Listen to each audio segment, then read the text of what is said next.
আছো প্লিজ একটু বলো, কারণ আমি ড্রাগন খেতে খুব ভালোবাসি। আমাদের বাড়ির কাছে হয়েছে, 5-6টা হয়েছিল, মোটামুটি সবই খাওয়া হয়ে গেছে, একটা বেঁচে আছে। তো আমি ভাবলাম একটু ভিডিও বানাই, মানে রেখে দিই, যদি আর না ফল হয় আবার কবে হবে বা কখন হবে সে অপেক্ষায় থাকতে হবে।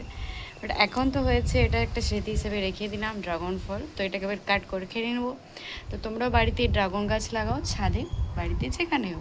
তো খুবই সুন্দর, এটা খাওয়া খুবই উপকারী ফল একটা, ড্রাগন ফল। আমি তো খুব ড্রাগন লাভার বলতেই পারি, কারণ আমার খুব ভালো লাগে ড্রাগন খেতে। তো তোমরাও খেও। মানে ঢেউ উঠেছে খুঁজেছে যখন। তো এবারে খাবো। তো দেখো কত সুন্দর কালার এসেছে এবং খেতেও খুবই ভালো। হুম, দারুণ।